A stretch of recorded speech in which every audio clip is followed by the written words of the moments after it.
What's the motherfucking deal?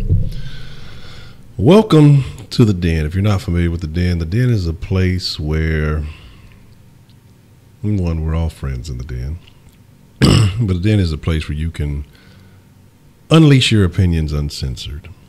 Where you can speak your mind and it's all fine because we're all friends in the Den. Whether we agree or disagree, it's about understanding and seeing different perspectives, different points of view. And you okay with me and I'm okay with you. Well, I might not be okay with y'all. I don't really know y'all like that. But here's the deal. We're going to get into some discussion. The place where dreams come true. Absolutely. This is where the magic happens. Hell no. But again, I want to welcome you guys to the Den. I thank you for joining me this evening. Tonight in the Den, we're going to talk about fat shaming. You know, is it being a body bully, or are you truly being honest about obesity? Now, before we dive into tonight's topic, before we get in depth, if you will, let's see who we have joining us tonight. And before we get this conversation properly activated. So, let's see. I see Rising Phoenix trying to steal all the pistachios. Mr. Rabbit, until I see some documentation, I cannot address you as a doctor. I don't see a PhD. T'Challa, always good to see you. Sometimes, usually, maybe. Balin. Reading your text last. Hey, they say save the best for last, so, you know, I read your text last. And the Baker Man, it's always good to see you. Good to see the Baker Man. Glad you could join us. White Persuasion, Joshua, Wink, what's the motherfucking deal? You catch that American Horror Story? Was it a good one? DeMarcus, I gave you power. Good to see y'all. So, very, very good to see everybody. Matter of fact, first, let me make sure I got everything set up. You know, there is a new number to the Den line, you know, that we will be utilizing. I had to make some changes because the old Den line was kind of ass. You know, it didn't really allow for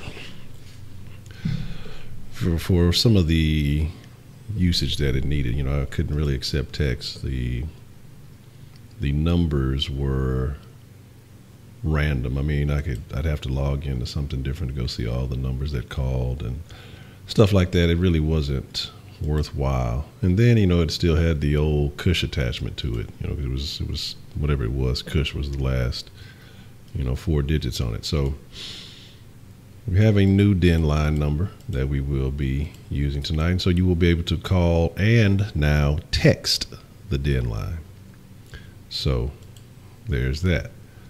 But again, I'm glad. I hope everybody's having a wonderful Wednesday. Damn Rockets did exactly what I said was going to happen, because I just had a feeling that Jazz team is not a bad team and they would find a way to come to life. And what's the name dropped, 38 points tonight. But that's all the sports we're going to talk about.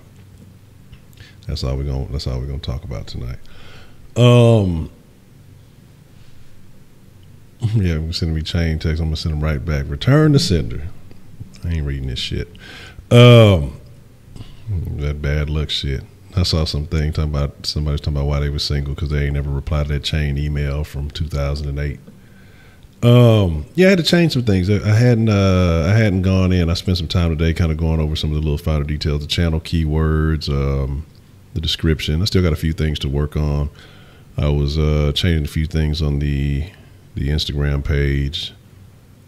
Did a few things with the sauce too. So like I said, I'm just trying to clean some things up, you know, embrace some of the new features and things like that are available via social medias and the YouTubes and things like that. So we'll see how everything goes. I'm not worried about it. You know, CP3 will be back. He'll be back with a vengeance. He's going to be mad about that $500,000 he lost, you know. So he's going to be over there, you know, busting motherfuckers up. He's going to be taking and snatching ankles. You know, people going to have to pay dearly. And then again, I figured with James Ennis not being available, who is a solid defender, we were going to take a L. So That's all I'm saying right now. So here's the deal. I'll display the number a little bit later as we get into the conversation. So I'm going to talk about fat shaming tonight, and these are my thoughts on fat shaming. You know, I don't have a problem with fat people. Shit, I'm a little fat. I got a little baller belly, a little gangster gut. So it's not that we're here to clown or talk shit about fat people. That's not necessarily it. But I want to talk about fat shaming. I want to talk about the term shaming, you know, because I think that shit is lame. Everything's shaming. When you're pointing something out to me, you're shaming me. You know, just try to be honest. I generally believe it's about being honest, but sometimes, you know, you can find a way to shame people. But I don't know if you guys have watched Big Mouth, you know, the shame wizard or whatever it was, made some very valid points about shaming. You know, without shame, then people would do just anything. And I think that what you have these days is that there are some people who are just shameless. And my thing about that is if you embrace it, if you embrace being big and you cool with it for yourself, that's fine. But let's be honest, you know, being obese and all that's not the best thing in the world for your health. And I can understand how difficult it can be to lose weight, you know. There was at one point in time I told you I lost a lot of weight. There was a lot of other things going on too at that same time. And so it was much easier at that time. But like right now, I got this little pudge I'm trying to get rid of, and definitely eating a pound of pistachios a day is not helping it, because pistachios are basically fat, you know, nuts and shit like that, sunflower seeds and walnuts, pecans, all that shit is fat. It may be a healthier sort of fat, but it's not fat. I told you I'm gonna give you the new number at the middle of the stream a little bit later when it's time for y'all to call in. I don't want to talk to y'all right now. Shit, nigga. Nah. But so I can understand being bigger. I can understand, you know, what it was to feel much bigger and, you know, to be what it is now, even though, like I say, it's more centered now. But my thing about this is my deal with fat shaming, and when I feel like it's okay, is when someone tries to make it seem like they're healthier or doing better than you because they are obese. And I mean, it's a thing. You see, I don't know if you ever watched some of these, like the fat acceptance thing, where, you know, so I have absolutely no health problems in it, but you struggling to get through the door and you waddling and you doing things like that, you know. Now, if you big and you know it and you trying to do something about it, I'm not going to sit here and point you out and say, oh, look, this motherfucker, that. But if you big and trying to justify and validate, and you talking about, oh, I'm just big bone. Ain't nobody got no fucking big bones. Now, black people do have a little bit denser bones, but ain't nobody just big boned. You know, that's not a thing. Otherwise, you see some old wide body ass skeletons, and those don't exist. So, yeah, it's Phoenix. Phoenix is fat. He eats Zaxby's all the time. But again, like I'm saying, you know, so my thing with that is I'm not going to sit here and embarrass people. And, you know, yeah, because sometimes people have issues. You never know what it is, how they may have let themselves go. They may have gone through some things. But the same time that I say I'm not going to sit here and just fat shame anybody, I'm not going to be with the fat acceptance either. Now, when you try to be on some fat acceptance, yeah, I'm healthy and I'm this, but you can barely move, or I don't even eat that much, except for at 11, 12, 1, 2, 3, 4, 5, 6, 7, 8, 9, 10 o'clock, then 11, 12 again. But again, you see these things, and you see these, what do they call them? Gainers. And these are people who start off average weight or skinny, and they're enamored with fatness. This is an American thing, because nowhere else would you see some shit like this. Motherfuckers are normal ass people, and they deliberately overeat to get fat and be fat just because. And it's definitely an American thing. But I'm not going to sit here and listen to somebody say, oh, well, I'm healthier, in better shape. I have absolutely, you do. You have health problems. I've felt the difference, again, saying being close to 300 pounds and then you know, being 215. It's a grand difference. I remember I felt when I was under 200 pounds. Now, this is some decades ago, but definitely a different feeling. You know, your joints, your knees, things like that feel so much better because of the weight. So it's my thing is, don't embrace being big if you know that it's not true, the things that you're saying. If you okay how you are and you dealing with it, then cool. You know, you do you own that shit. But don't try to tell people, you know, that you are better off, you know, and that you're healthier or whatever it may be.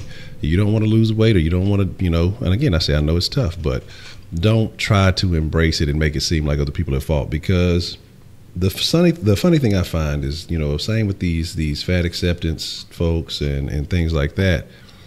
You know, it's okay for them to sit here and say, oh, well, that skinny bitch, you know, she this, and this. But let a motherfucker turn around and say, oh, look at this fat bitch. Now you're shaming. Now that's shaming. There's no, you know, skinny shaming. Now it's the body positive thing. And I think the body positive, and that's kind of what I want to get on too. The body positive movement, I think, is doing a lot of damage because it's making people complacent. You know, again, I talk about how society seems to get weaker and weaker. You know, as we progress, the internet has allowed a lot of this because you find these echo chambers who tell you it's okay. So collective pockets of people get together and say, well, what's happening? It's okay because it's happening to me and it's happening to you, so it must be normal, when it's not normal. Because when you go walk out amongst, you know, normal society, which, you know, I guess maybe a lot of them don't, you don't see this kind of thing.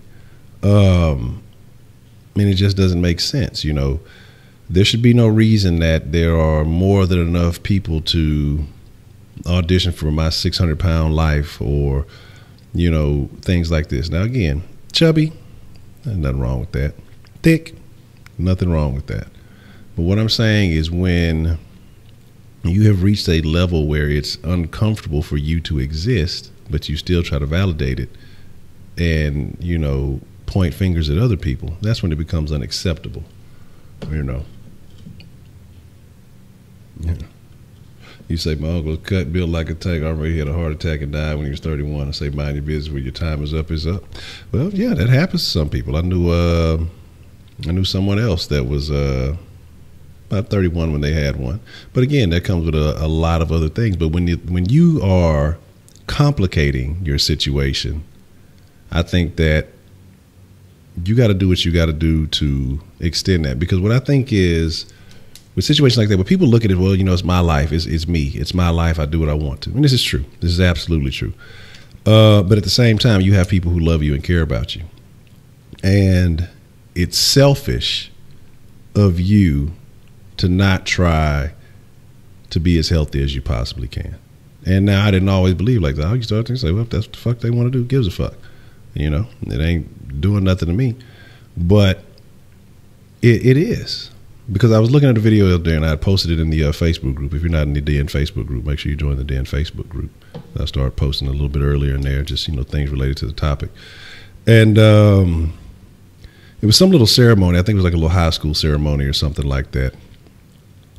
And the lady was there, you know, filming something on her phone or whatever. And they just had little fold out chairs. And she's sitting in the chair and she filming or whatever, and bam, chair falls and breaks. You know what I mean? And somebody just so happened to be filming because the angle was just on her at that time. And then you see all of the little kids snickering, and you see other parents and stuff snickering, and she's scooting people over so she can get another chair. Again, it's not their problem, but that is an embarrassing situation for if she was there for somebody's kid, or if she was there or whatever. Oh, I'm gonna laugh at anything, because that's what I mean. I think everything's funny. You know, it can be tragic, but you can still laugh at shit. Like, I mean, you got to learn to laugh to deal with pain that this life can bring you. And that's something I've kind of developed. I didn't always laugh at things, but you can be caring and concerned about stuff. That's what people have a hard time differentiating. Like, I can laugh at you, but still be concerned. Like, I was literally sliding to the store earlier, and had the flip-flops on, and where the paint is, and this didn't happen to me more than once, when it's wet, you know, these are my old little favorite slides, I definitely need to replace them. But anytime I step on that painted area, I've always slip, and so I caught myself not lacking, and I stepped on the little paint and I almost slipped and bust my ass. And the little Kroger workers was out there like, oh, be careful, you know, don't do that. I don't have to run out and dive and catch you. I say, shit, you been and bust your ass too. I say, that's why you're supposed to have your phone out. You know, you could have caught it, put it on World Star. I laugh at myself. You know what I mean? It is what it is. Like, and that's something you got to learn how to do. I laugh at myself all the fucking time. I fuck up, man. You're a human being. You're gonna make bad decisions in this life, but it's about bouncing back and keep pushing forward. You're gonna do stupid shit. Like, if you can't laugh at yourself, you let people laughing at you be a thing. If that's the thing that crushes you, man, you're gonna have a tough time in this world. People gonna laugh, people gonna point fingers, people gonna do things. It is what it is. So my thing is this. See, you did this one workout 3 times a day for 30 minutes from a whole set and had to progress. I was on a nice diet too. What happened with that? That was almost 2 months. You say, yeah, and that's my thing is, because trust me, when you're in better shape, you appreciate life more. I'm telling you, because just the little stuff, when you see how difficult it can be for people to do the little things, and again, like I say, it was a point where I was much, much heavier. And again, just getting up. Let me see, my knees still had pretty bad. Like I said, I got to work on, find some things to help strengthen that. But, just every little thing, it was just like, it was a task. You know what I mean? It was just a process to do shit. And it wasn't even just doing shit major. Again, but if you've been built like that, some people carry weight much better because they've been like that. So their body and their bones have adjusted to that. But that pressure is there on your knees, that pressure is there on your joints. And you lose that weight, your body feels much better. You look at anybody, whoever has lost a significant amount of weight, a few 100 pounds or something like that, and ask them whether they were happier, being big or losing the weight. All of them always say that they were much happier, in shape. And again, to the point that Mo City Bo made no, like I say, nah. I slid and I just kind of dipped with it. I was acting like I was inventing a new dance move. But but even with most people, because you think about it, there's young kids, that die out on football fields in shape, athletes, heart situations, different heart issues and things like that. So part of that is you can be in shape but still be putting a lot of trash on your body and in your heart. And it's not even always about how much you consume. It can be what you consume. So that's also something to think about. Motherfuckers have died on the court, basketball court. Motherfuckers, you can die anytime. But, my thing is just not to stack the odds against yourself and embrace an unhealthy lifestyle and just validate yourself by associating yourself as that lifestyle. And that's what I think a lot of people do. Well, I'm fat. No, you're not fat. You have fat on your person, which you can remove. You possess maybe an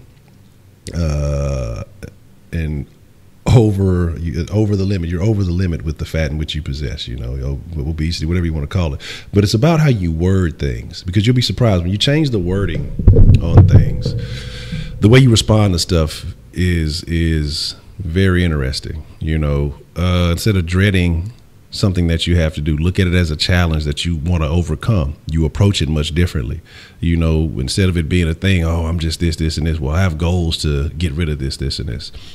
The way that you approach stuff, the way that you attack a situation changes your perspective. And I think what happens in this culture is a lot of people resign themselves to, I'm this and I'm that, and I don't want, because they look at, working out is hard, or, it's going to take too long, or it's going to be this, that, and the third, because motherfuckers be quick to go get some lipo or some, what is that other shit, gastric bypass and all that other shit. So it's not that the people don't want to lose weight, because otherwise those surgeries wouldn't be as popular as they are. So people definitely do. They just don't want to do, the work that goes into it. And I can understand that, not justifying it, not validating it. But if you want something, one, it's a hell of a lot cheaper. It may take a little while longer, but one, your body will adapt better to you actually making gradual progress, as opposed to, shocking it, and be out of commission for a while, because then your body will actually get stronger. You're not trying to, rehabilitate all that other shit. You're not trying to refix all those other things. So, it is what it is. Say, God save some alternative fat skinny. Like I say, I think there are certain cultures because of dietary choices, but I don't believe that anybody is just naturally always that big. Because I've seen some big people with some skinny kids, and then all of a sudden, these kids just start blowing up. Once these kids get into a certain way, the babies come out a little chunky, they lose their little baby fat, and then You know, somehow it blows back up after a while once it gets to a certain mentality. Oh, you ain't got to do that. You ain't got to do this. And I think it's the habits. I think it's the lifestyle that people have and then they implement into their children. And that's what kind of carries that over, in my opinion, you know. Let me say, not even counting mucus and excess weight. Yeah. Oh, yeah. But I'm just saying, but the thing is, it's not all about just being fat and or skinny. And I agree with you. Crackheads are... That's disgusting. You know, there's a level of sick with that too. You know, there is a healthy balance that you're supposed to have. But the thing about that is also you got to find a way to be your best version of you. And being crackhead skinny ain't that. Being anorexic and bulimic and all that shit, that ain't that. You know what I mean? So my thing is cool sculpting. No, I've never heard of that. Never heard of that. Crackheads are the Walking Dead. Yeah, crackheads are fucking weird. There's a lot of weird people. They ain't even got to be a crackhead to be weird. So definitely. Tea is bad for your tea. I drink a lot of tea too, so I could probably believe that. Tea, coffee, smoking, things of that nature. I know those are all supposed to be bad things for you. And I just started recently working on giving up the coffee. That's what I was like, man. I was having fucking crazy headaches yesterday, and I think that's that caffeine withdrawal. But the funny thing is about it, man, most of the shit that we eat is bad for us. If it's coming out of a box, if it's coming out of some kind of prepackaged situation, it's going to fuck you up. That's why you got to get a straw. The shit that they call, you know, Diet Coke, you know, is fucking worse for you than the regular shit, you know, because they just throw a few more chemical alterations in it and tell you it's this, that, and the third. But again, what I'm saying, you know, is not to say that, hey, you know, don't be fat. If you want to be fat, be fat.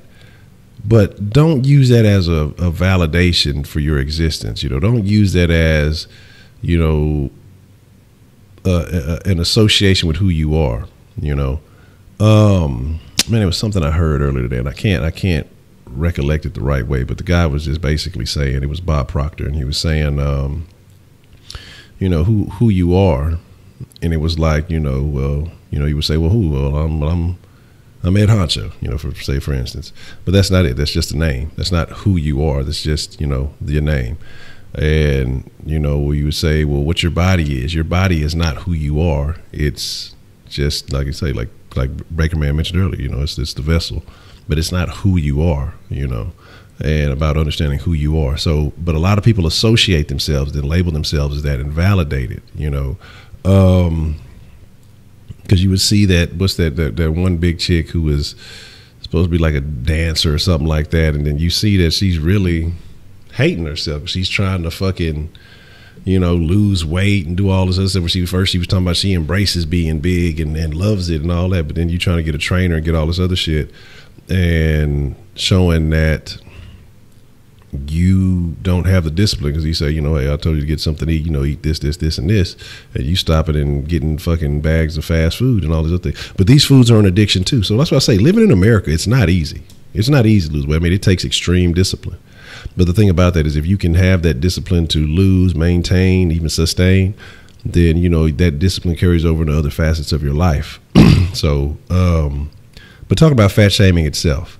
You know, again, I don't believe in just capping on a motherfucker unless they put themselves in a situation that they know they shouldn't be in, you know.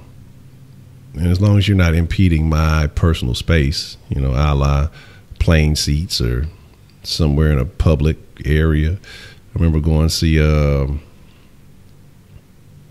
what was his name, Arnez J, and you know, the way he was sitting, like it was me on one side, my old lady was on the other.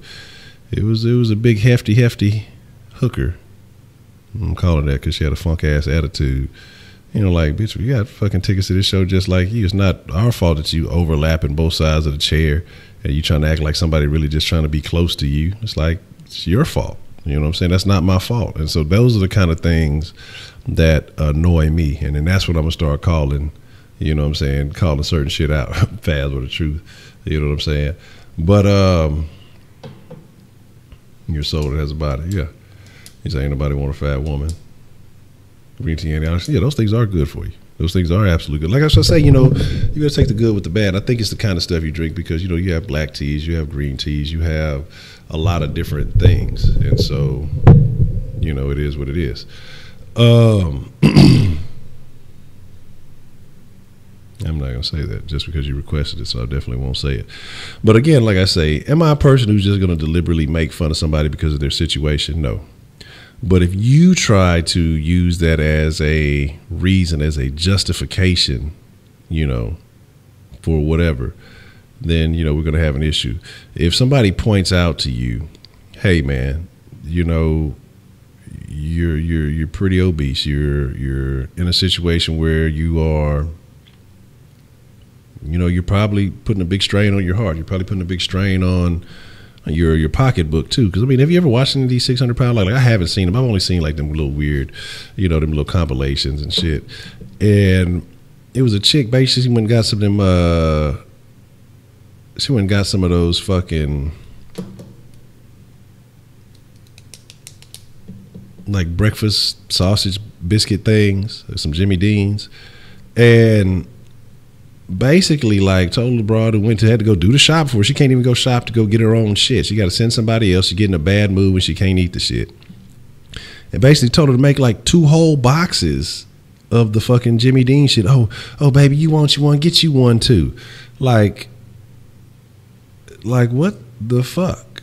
You know what I'm saying? Can I call a black person Negro? Technically, it's black and Spanish, or is that right? I mean, you try it out and see what happens to you, Dominic.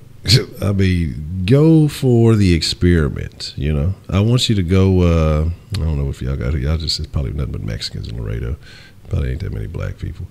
We'll take a trip to Houston and go to 3rd Ward, go to 5th Ward, go to North Side. I mean, there's plenty of places you could go. You know, Acres Home, somewhere like that. There's plenty of places you could go to try out that experiment. I suggest you bring a camera with you. You know what I mean? And you know, you tell me how it goes. Matter of fact, post it, you know, start a channel and just try that. You should go to like different hoods in different cities and test that out. Let me know if it works for you. You can call them, I mean, you can call it whatever you want to. You got to deal with whatever repercussions come with the situation. Yeah, I mean, you can call somebody whatever you want to. You know, you can call them a monkey if you feel like it. But whatever happens, whatever takes place after that, you know, just be ready to. You just be ready for what other repercussions and whatever repercussions and concussions may come with that situation. So that's all I'm saying. Roscoe, what's the motherfucking deal, man? Good to see you. But my thing is this. Say I don't talk down, but if health is hanging in the balance, you speak. Yeah, and that's my thing, and that's what I kind of want to get to. Because what I see nowadays is when someone says something, it's not even about clown, it's not even about making jokes, it's not even about trying to embarrass somebody. You see these videos now where somebody's saying, hey, you know, man, look, you're honestly not in good health. You know, how do you know? I've gone to my doctor and I have a clean bill of health, and there's absolutely no, that's not true. Because I don't know if y'all seen the one that was a clip of a chick and she was basically kind of grilled a skinny chick about this, that, and the third. And so the skinny chick basically asked her the same thing back. And then she got all offended. Well, why am I being put on display here because of what I eat and my health and stuff? Because you just literally asked that chick the same question. Why are you offended? Like if you were good, you wouldn't be offended by it. So, I mean, it is what it is. But my thing is this, okay? Again, but you can't point out an issue or a concern these days and say, hey, man, you know, I'm concerned about you, care about you. You know, you're looking like you're getting a little over the limit there, man. You need to, you know, you need to try to, you know, get yourself checked out. And maybe you need to consider a dietary change or whatever. But the thing about it is tough. I understand it. It's a hard thing to do, but you got to want that shit. Like, people don't change unless they go through some type of shock, unless they have a damn near an encounter with death or a death of a loved one. It has to be something that shocks people, and that's unfortunate because that's usually when you see the change in progress. Now, there are people who are able to change because they say, you know what, hey, I just don't want to be in this fucking situation, you know, and they make that progress because they decide that, you know, this is not for me. This is not what I want. You know what I mean? I'm just not going to go out like this. and you got to look, you got to find if it's your loved ones you want to use as motivation, if you want to use any other thing as motivation, you got to find that out. But being polite these days is, now it's shame. You're shaming me because I'm a normal body. Accept me as I am and all that other stuff. Again, when you breaking chairs, when you are struggling to fit in a seat, that is designed for normal sized people, they blame the seat. But here's the thing you got to understand about seats and, and planes and regular chairs and things. These companies do a lot of research to determine certain averages and, height averages, weight averages. And no, not everybody's going to fit them. A lot of chairs are uncomfortable for taller people. A lot of cars are uncomfortable. This is a bigger vehicle that's going to be uncomfortable for taller people. But again, if a vehicle's not there, most vehicles are intended for the average size human being. Most seats, fold out chairs, whatever it may be, are intended for the average size human being. I go to the movies, those seats are intended for the average size human being. So when you find yourself overlapping and outweighing certain things and then you got to realize it's not anybody shaming you. It's not anybody trying to make fun of you.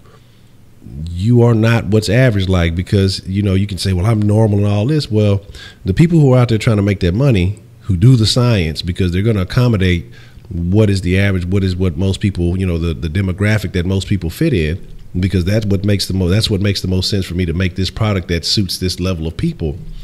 Then, they're going to accommodate those numbers. But the funny thing now is that the majority of Americans are overweight. And not saying the majority of Americans are obese, but the majority of Americans are overweight. I want to say it's like 67%, so like 2/3, 66, 67%. And then I'm not sure. I think I want to maybe that, but maybe possibly a third of that is almost obesity. Or I got to look that up again and just double check the stats. That's how I interpret it as I read it. But I guess because it's becoming more and more commonplace that we accept it. I think it's really a thing in the black community, because like I say, when I just slid up to Kroger not that long ago, or earlier today, and as I'm coming in, 3 black women come out. The youngest one, or the youngest looking one, wasn't skinny. She wasn't as big as the other two, but it looked like a 3 generations of the same family. And it looked like it got bigger as the generation got older, And so, and she wasn't, I'm not saying like young, like 18, maybe in the 20s. So, looking on her way to follow directions, because they say, hey, you want to know what your old lady gonna look like or be like, look at the mom. That's what they always say. So you gotta, all right, Dr. Rabbit, appreciate it. Yeah, and that's what I'm saying. When you can't do normal stuff and without getting exhausted, you gotta really take a look at it and say, man, am I living my best life? Am I really giving myself the best shot at enjoyment? It's not even about, do I care about being big or not? It's about, it's about the hiccups. No, it's not about the hiccups, but it's about being and having the best possible life that you can. And again, a lot of shit's gonna accommodate you if you are a more appropriate size. I'm gonna be honest. When you big as hell, but motherfuckers will tell them, I don't want to do that anyway. If you big as hell, you ain't gonna see nobody big that's fucking bungee jumping. You ain't gonna see them zip lining. I haven't seen too many big, but I'm sure there's some, but I ain't seen too many big motherfuckers out there skydiving, doing the more exhilarating things, because I'd be scared to be an instructor. Honestly, for an obese person to jump out of a fucking plane and have to, carry the weight of that parachute, I would be concerned. And so, I mean, you got to cut this 5-3 the good grief. And that's what I'm saying, man. That's dangerous. That's short and compacted and just, all stuffed in there. That's unhealthy, man. And you can be mad at the world around you. You can be mad at your genes or whatever else it may be. But guess what? Ultimately, it's up to you to fix the problem. And I'm saying this again. I'm not shaming nobody, because I keep telling you, I got a pudge. I'm not the ideal image that I want to be. I'm not no personal trainer shape. But I could probably stand to lose a good 40 pounds, honestly, all in this one particular area. Maybe not 40, maybe 25. But I'll take 40. Get all high school skinny, get crackhead skinny, goddamn. Nah, but you know, and so I'm, again, like I said, I'm not, fat shaming it's funny. Don't get me wrong; those fat acceptance compilations are funny, but it's funny to those people who try to sit here and justify it. Like, if you know you're unhealthy, you know you out of there, you know you working on it, that's one thing. I'm not gonna clown anybody who's trying to get right. It's a dude. I don't follow him on Twitter, but he posts his stuff every day. Big old dude, and he's, you know, working at it every day, and he uses the comments and shit for motivation. You know, I salute him for you, because you got to be bold to put yourself out there. You know, it was a guy, I remember, he was talking about how big he was, and he took a picture, and he said what he would do is he didn't live that far from Walmart, so he stopped eating fast food, he stopped driving, he would start walking to Walmart every day, you know, and go buy the stuff he needed to make a healthy meal. So he'd walk there and he'd walk back. That was his exercise. It started getting to the point where he could pick it up more. Then once he kind of lost a significant amount of weight, then he started getting into the weights. Not a motherfucker swole and diesel and shit. You know what I'm saying? I mean, you can do anything if you put your mind to it. And I encourage, the reason why I say this is because I want to encourage people to be better people. I need to be a better person, but you know, in every aspect, sometimes a little motivation or whatever else you want to call it can be a big plus. So, yeah, and that's the thing. I also say, even when I was close to 300, you know, people thought I was, you know, 245-ish and shit, because, you 245, motherfucker, you 225 or something like that, because you could carry the weight a certain way. But again, that was when I was lifting and, you know, more consistent. I ain't been really as on it like that. And even when I was doing a little lifting, it wasn't heavy weight, so it wasn't, you know, it wasn't really going. It wasn't finding areas it could hide and you know, disperse. Now it's just sitting in one central location, and it still ain't that bad, but I know where it's at, you know, and I feel the difference. So, you know, that's my issue. But here's the deal. Going to open up the den line for calls and texts. Some of y'all probably been calling the old den line. Somebody else going to answer like, who the fuck is this? This ain't no goddamn Ed Honcho. Who the fuck is that? What is the fuck is that? You better not be in my den. I'll shoot you, motherfucker. But, you know, so you come from a big family. Yeah, and that's what I'm saying. You get people who will just about, well, you know, everybody else around me big, so it must just be, it runs in our family. No, nobody runs in your family. I know y'all heard that one before. And so that's why you big, you know, but it's a simple correlation. If your parents are big, they eat big, they're going to feed you big, you're going to start to pick up those habits because it's the environment that you are from. It's not your genes, it's your eating habits. Because it's the same way that you can see usually every now and then you'll see a big family, they got an older kid and they don't be as big. Kid don't eat like that. Or maybe the parents really greedy, they don't even feed the motherfucker. But you always see these anomalies, but then again, usually in packs, they all look alike because of the way they eat, the way they, you know, digest. Now, you can have certain people who may have better metabolisms and things like that, but eventually you continue to eat like that, that metabolism is going to slow down and it's going to be a problem. So there's that. And that's all I'm saying. So you got tired of living in the gym, honestly. Well, my thing is, I definitely need to get back myself. I need to get a real gym membership because, like, let's say the little gym around here is cool, but it gets to a point like, you know, once you go in a couple of weeks, you those little fucking dumbbells, you know, it's a certain level, but then after a while, they're not really benefiting you too much. You know, I need some heavier weight because it's more about building. Like, I don't know, and that's part of my problem too. Is I'm always fighting between, do I want to get yoked or do I want to, you know, lean up? Because there ain't no real reason. I ain't trying to be a bodybuilder. I'm not trying to be in no bodybuilding competition. You know, do I just want to cut up or do I want to kind of bulk up? And so I get to fight myself on that. And then, you know, usually when I get back around the benching, you know, about 320, 325 plus area, once I start getting back to that zone, I always have like this shitty recurring shoulder injury. So I need to do better about one, you know, stretching, because I never stretch, and that's on me. So there's nobody's fault but my own, you know, stretching. And then even when I was working out back then, I had this bad dieting, you know. And so I got to find, since I've been on the vegetarian kick, I got to find, you know, looking for a good protein supplement, but I don't really want to do anything that involves a lot of fucking dairy, you know. I still eat cheese, you know, I don't need to minimize that too.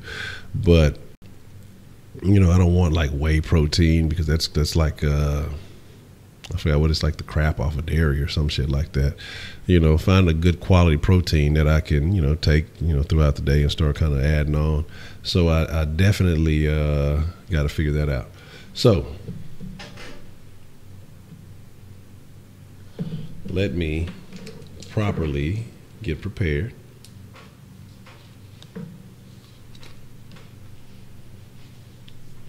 And then we will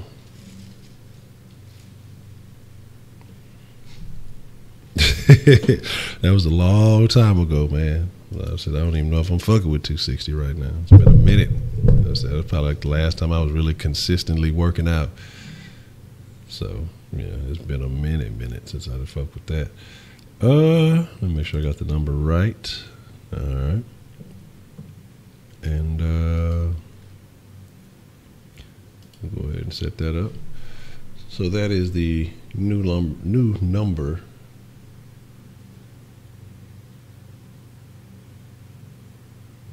to the den line. And again, like I say, you know, and I'm sure, you know, we have some bigger people in the chat and the conversation. This is not to ostracize any of you. You know, this is just, you know, kind of den. We're gonna keep it real, and that's what it's ultimately about, whether you agree or disagree. And we all friends in the den. But you know, again, you know, if it's ever been a time that you have been smaller, or you know, you thinking about it, I mean, this is just my way of being able to encourage. I'm not necessarily always able to give, hey man, look, you can do it. I'm not always the rah-rah guy. You know, I just can point out the benefits. And again, like, as I got to work on it myself, you know, I've been trying to do my body weight thing, but you know, there's definitely a lot more that I could be doing. So I just want y'all to know, if it's ever been on your mind, you know, Honcho got your back. Honcho believes in you, you know. And if there's anything that I can do to assist you in trying to start getting on those goals or whatever it may be, you know, holler at me.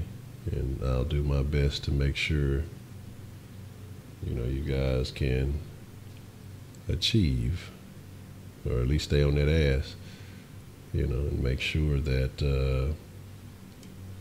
you know, you're doing what you're supposed to do. So, again now, the new den line, you can call or text the den line. The old den line, you can only call. So again, if you have a question, you don't want to call in because you sound like Patrick Mahomes, it's okay.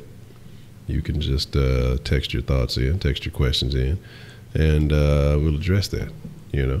So, and if you, you know, if you don't want me to put your name out there, just let me know. If you just got an anonymous question, just put anonymous. What is it? What is it? Is it? I always get it mixed up. Is it colon with the dot and the comma, or is it the semicolon with the dot and the comma? Can't remember which one what it was. It's whatever it is. Just put it on anonymous and put a colon, semicolon, whatever the fuck it is, and then you know, just put your message behind it. I'll make sure to, you know, I'll keep the question anonymous. I know everybody doesn't always want to be outed. They may have things they want to ask, you know, and I'll be more than happy to ask those things for you, man, because that's the purpose of the den. I want the den to grow and become something more beneficial. A good book I picked up, and I'm gonna recommend it. I've only got a little ways into it, but it was recommended by some people I follow, some very interesting gentlemen, because it's about getting back to understanding, you know, how men are supposed to be. And you know, nowadays it's hard to have those conversations. Sometimes you gotta pick up a good book. Nowadays they want you to be all, you know, in touch with your feminine side and doing all these other things. It's a good book by David Deida, and it's called The Way of the Superior Man. And I recommend it. I need to put a fucking Amazon link down there, so if y'all start fucking want to get that shit, you know, you can at least, you know, support your boy. So we'll figure it out.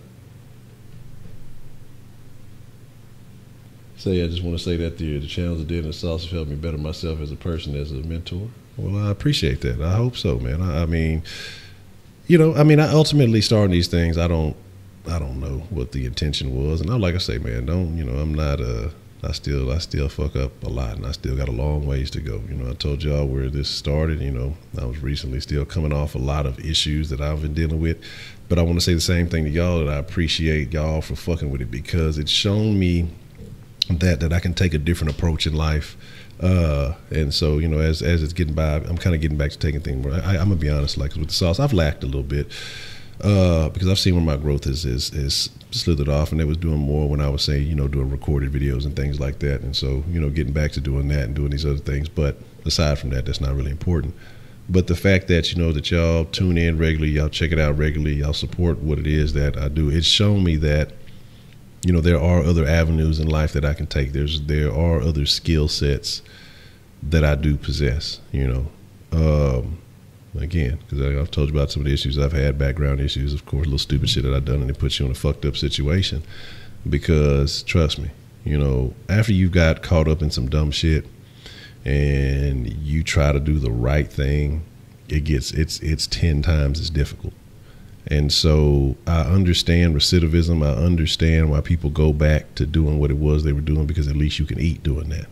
And so, you know, and I've had to find a lot of new angles in life to pick up, to just discover. And, you know, the fact, like I say, that y'all continually fuck with this, because it was something I was kind of cautious about when I first got started. But I appreciate the support. I appreciate, you know, the fact that, you know, that y'all fuck with it, man. And so I thank y'all for that. You know, so there's that whole thing. So the smallest I've ever been was back in 2007. I was running every morning, dropped down to 227, and got sick because it was winter and blew back up. Man. So yeah, that's one off the 335. Yeah, you're right there. Yeah, man. And so, but I mean, but when you got down, when you were down that weight, were you feeling better? You know what I'm saying? You know what I mean? Like, how did you feel as a person? You know, did you feel like, I'm not saying that your life was, because there'll always be things that happen even when you losing weight. Well, losing weight isn't the end all be all. Being in shape isn't the end all be all. But your approach to life, having more energy or just seeing things from a different perspective, how did you feel? Because I think when you exercise regularly, you just approach the day differently. You feel better because, what is it, the endorphins or whatever that you activate, you know, maybe while you're in the process of working out, maybe while you're in the process of running, that shit seems terrible. It's awful. You fucking hate it.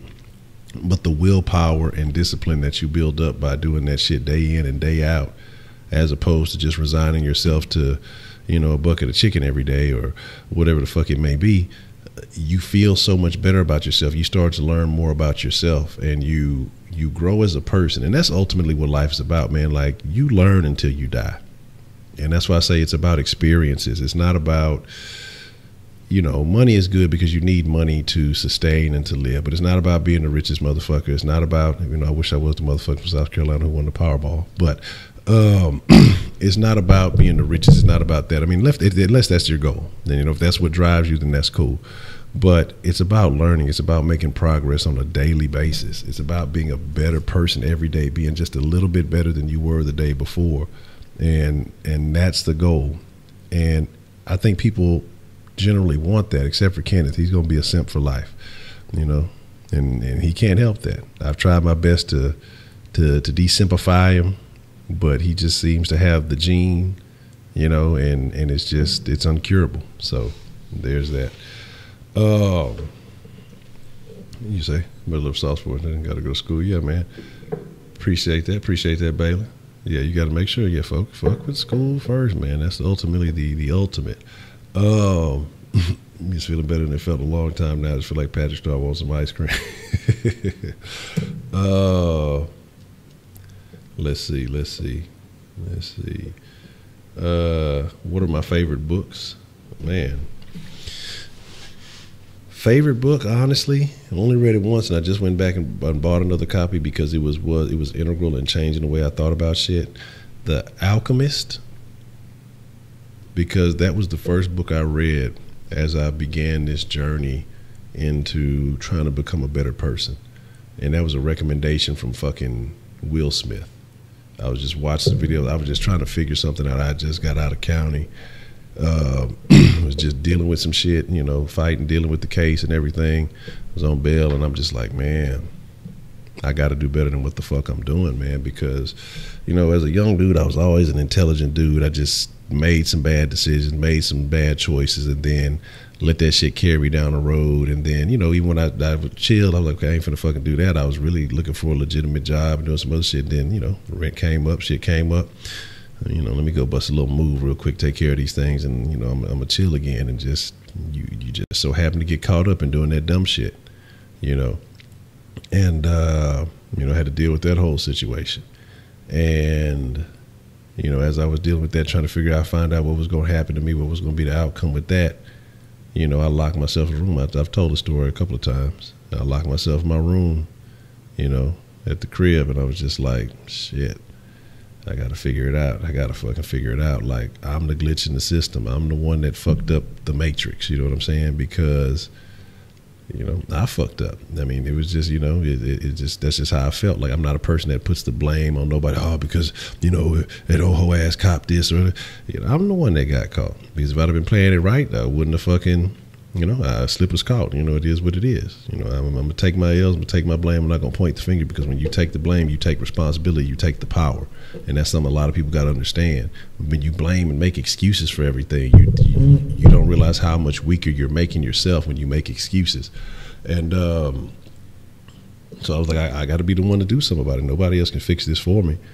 And so I was just looking at some shit on YouTube, man, and I came across that fucking video, and it was just Will Smith talking about, you know, your thoughts and how you got to thought, you got to believe. And he talked about, you know, nobody's going to beat him on the treadmill. He's willing to die on the treadmill. He's going to outrun motherfuckers. And it was just, one, it was the side of Will Smith that I never knew or had seen.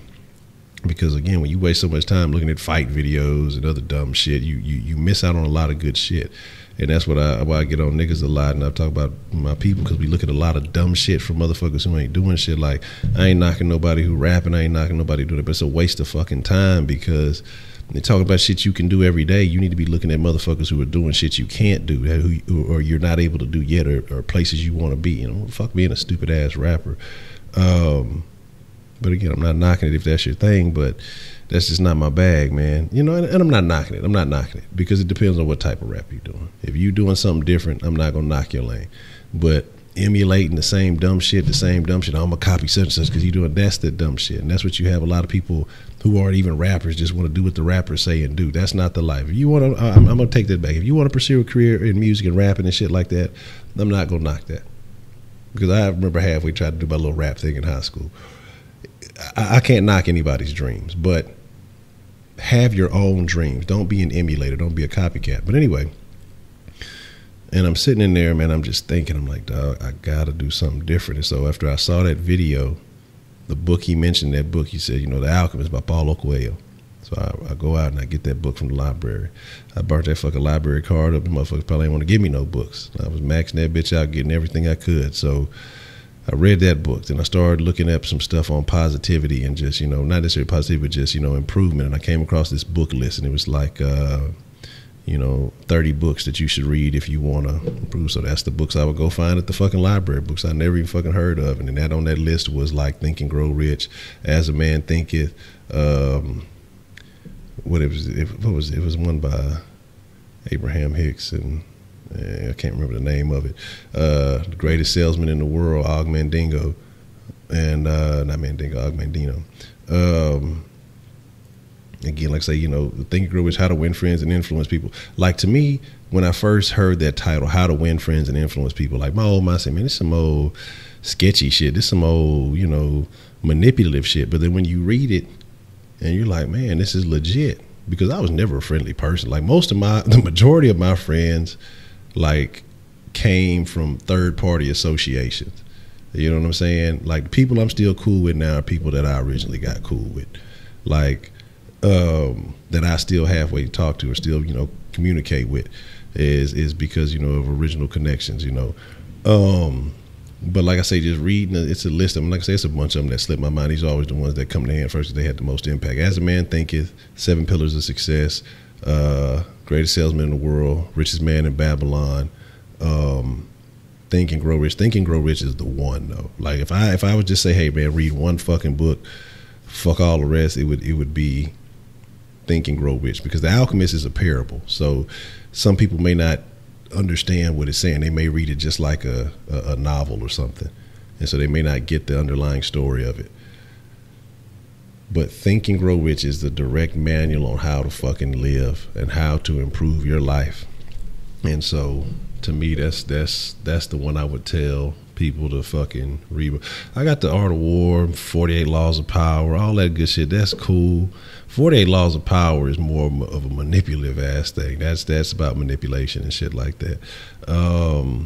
You know, I've read the 50th Law, 50% did with that dude. I've read the Art of Seduction, a lot of these other fucking things. And those are cool, but those will impact your life in certain ways. But the 48 Laws of Power, in my opinion, it just makes you it just makes you detest people even more. Like, because you just look, man, everybody's fucking sketchy. Everybody's this.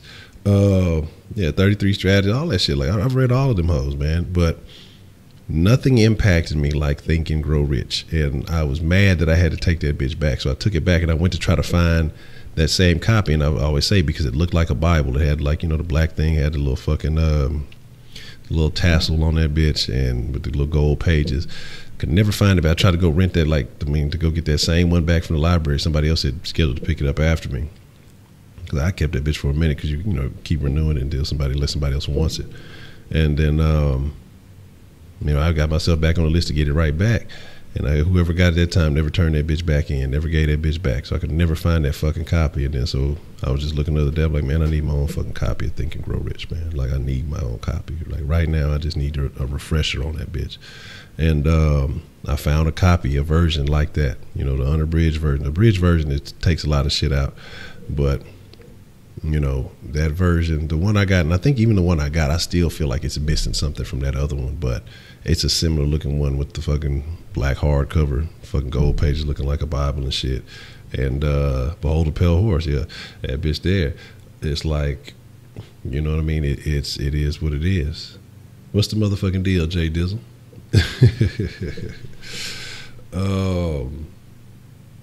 So, you know, I thought I'm going off. Kenneth, you can't read, such a goof ass up. You know, and so there's that. The Greatest Salesman Alive. Yeah. And so that's what I'm saying. It's a lot of fucking things that there's books that you just need, man, and you will just realize, like, that's what I'll be trying to tell some of you young bucks, man. Like, honestly, education, what they give you in school is not education, man. Like, unless you're going to go pursue a particular craft and you're going to get into a certain field, and you know you need to have degrees to do that. Man, I'm telling you, the time that you wasting watching these bullshit ass videos, I wish I'd have known when I was fucking 16. I'd have been a millionaire by 20 because of what I knew how to do then, and if I would have stuck to what my abilities were. Because I used to make fucking websites and shit when I was like 13. Got on some stupid shit and just got away from even fucking with computers and shit like that, getting caught up in just dumb shit. And really, if I'd had it at 13, I probably would have been a fucking teenage millionaire, honestly, because I'd have paid more attention and executed some of the shit that I would have thought of back then, because it would be funny, because I'd always say, man, I had this idea, this, and this. 2-3 years later, here it comes out, and my friend, man, remember you said that like 2-3 years ago. And it just all the time. Like, when I was young, man, I was a thinker. I mean, every day I'd come up with 5 or 6 fucking just crazy ideas off the cuff of my head, but I just never knew how to pursue it. So I just come up with ideas, but I just never knew or believed that I could be the one to pursue it. Like, and this fucked up thing about it is that these ideas come to fruition. I'm like, man, I said that 5 years ago. I said that 3 years ago. Man, I said that a couple of years ago. Man, I said that a couple of fucking months ago, you know, and having no understanding or no knowledge that these people are ever heard of any of this shit. Just me, you know, halfway to getting high and thinking, man, it'd be throwed if, you know, this, and this. Because I didn't know how to execute. I didn't know the path. I was that negativity. I didn't realize how negative I was. And, you know, now I know from reading, especially Think and Grow Rich, that one especially is why it changed the game. Because it tells you how to think. It tells you how to focus. It tells you to get rid of those bullshit ass thoughts. You are what you think you are. And that's ultimately it. We don't realize that shit. We let the outside environment impact us and tell us, oh, you this and you that and you this and you that. And we listen to that stupid shit, man. When reality is, no matter where the fuck you from, no matter what environment you come from, if it could be the worst, it could be the best. Honestly, people who are born rich have it harder than motherfuckers who are born poor. And by that, I'm not saying like living harder, but finding their own lane. Motherfuckers who are born rich usually end up committing suicide because, especially if they have a parent who, you know, is first generation rich, who created the wealth, they struggle to compare to their parents, and they feel like they can never live up to them because of the stuff they did. So it's like, you know, they're trash. They feel trash. They feel like shit inside, you know, because they have to live up to the legacy of their parent. They never can because they were born rich. They had that head start that their parents never had. And so it's a thing that people who are born rich are like that.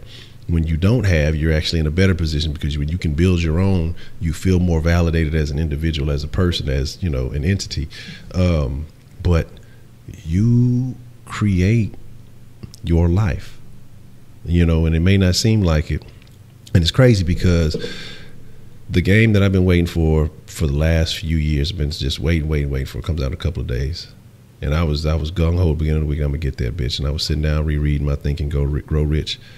And I told myself I'm not going to get that bitch, because I've been on some other shit lately. I've been having some late nights after the den. I've been staying up till 2, 3, 4 in the morning just working on some things. And like, it's reinvigorated something within me to get greater again with the stream. So I spend, like, you know, I stay late night trying to fix shit up for the streams, different looks, and pre-preparing. Like, basically I already got the whole week's worth of sauce stuff already done. I got 2 weeks worth of the next couple of weeks, actually, and a little bit over the next couple of weeks of the dens. Already, like, everything already done for my graphic, little shit like that, and been just working on other little side projects and shit like that, because it just reinstilled that fire. And so I know I want better. I know I need better, because I know I am better. And it's like, I'm looking at this situation and I want it to become something, because I've spent so much time. I was looking at the sauce the other day, over 700 videos, a lot of them streams. A lot of those have been live streams, an hour or two, some of them 3 hours, you know. So I've dedicated a lot of time to these things. And so I want these things to pan out. Like, I don't want to look back and say, hey, remember that time I was streaming for a while and it didn't become nothing, you know. Thanks, shout out to Wink, you know, from the connection with, you know, reaching out to Seth Payne and things like that. You hearing them, you know, 610 shouting out, you know, South Sports and stuff. You think when I was fucking eating out of a bowl of cereal on stream with Shaq Kush talking crazy that, you know, and it's a small milestone. It's not like it's the end all be all, but did I ever think that it would come to that? Like, I never even thought I'd get, you know, 1,000 subscribers in that first year or whatever it may be. Now, again, like I talk about how it's slow, but that's on me. It's not because of anybody else. It's because of, you know, motherfucker come new to the sauce. They look at a video, fuck, you know, 2 hours. I ain't finna watch that shit. I ain't finna fuck with that. So, you know, that's on me on that behalf. But it's about having faith, believing in it, and fucking what everybody else says. You determine your fucking outcome. You determine what fucking happens with you, man. Like, people could say, oh, you know, well, people of your situation are likely to do this, and be that fucking anomaly, man. Be the fucking one that's different. Be the one that they said couldn't happen. You know, all this other weird shit that has taken place in life that people said couldn't happen is because people, you know, went out there and they fucking did it, man. They fucking didn't listen to the naysayers. They didn't listen to the non-believers, man. And fucking, they went out and got that shit, dog. They went out and got that fucking shit, and that's just all I'm trying to say. That's what I want other people to fucking do. That's what I need for myself. You know, it is what it is, you know, so it is what it is, man. And so, again, like I say, it's about getting there. It's about getting there, man. All right, Baker, man. That was like I missed it.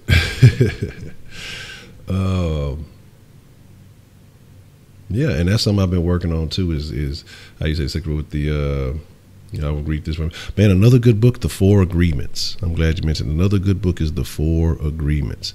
But, yeah, waking up every day, appreciating your life, starting your days off with appreciation. You know, some of y'all wake up, oh, man, I don't fucking want to go to school. Man, be happy that you woke up to go to school, to get knowledge.